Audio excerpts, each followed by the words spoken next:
Hello বন্ধুরা, আবারও চলে এলাম তোমাদের সাথে নতুন একটা রান্নার ভিডিও নিয়ে। তো চলো তোমাদের সাথে শেয়ার করে নিই আমি রান্নাটা কী করলাম আর কীভাবে করলাম। যদি তোমরা এই রান্নাটা কখনো বাড়িতে ট্রাই করে থাকো, প্লিজ আমাকে একটা কমেন্টে করে জানিও যে তোমরা রান্নাটা বাড়িতে কীভাবে ট্রাই করেছো, তাহলে আমিও নেক্সট টাইম দেখবো রান্নাটা সেইভাবে করা যায় কি।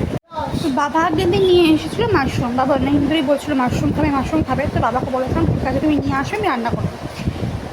যেরকম খাবার সেরকম কাজ, বাবা মাশরুম নিয়ে এসেছিলো আর আমি পরের দিন ভোরবেলা উঠে মাশরুম রান্না করেছিলাম। আমি রান্না করেছিলাম যেভাবে, তোমার সাথে সেটা সেভাবেই শেয়ার করছি। মাশরুমটা প্রথমে আমি হালকা সিদ্ধ করে নিয়েছিলাম, আর ওদিকে মশলা বলতে যেরকম নর্মাল মশলা হয়, জিরে গুঁড়ো, হলুদ গুঁড়ো, ধনে গুঁড়ো আর লঙ্কা গুঁড়ো, তিনটিকে একসাথে ভিজিয়ে রেখেছিলাম। আর তারপরে তার আগে কড়াইতে একটু আলু ভেজে তুলে নিয়েছিলাম, আর তারপরে কড়াইতে তেল দিয়ে গরম মশলা ফোড়ন দিয়ে মশলাটাকে ভালো করে কষিয়ে নিয়েছিলাম। দেখছো মশলার গায়ে থেকে কিছু তেল ছেড়ে যাচ্ছে। যখনই দেখবি মশলার গায়ে থেকে তেল ছাড়ছে, তার মানে জানবে যে মশলাটা খুব ভালোভাবে কষে গেছে। আর হ্যাঁ, মশলা কষানোর সময় যদি তুমি একটু চিনি দিয়ে দাও, তাহলে কালারটা খুব সুন্দর আসে। তো যাই হোক, এবার আমি রান্নাটা সেরে ফেলছি। ভালো করে সব কিছু দিয়ে একসাথে ভালো করে কষিয়ে নিয়ে তারপর জল ঢেলে কিছুক্ষণ ফুটিয়ে নেব। ফুটিয়ে নিয়ে আলুটা সিদ্ধ হয়ে যাবে। সিদ্ধ হয়ে গেলে বেশি একটু গামাখা করে আমি নামিয়ে নেব।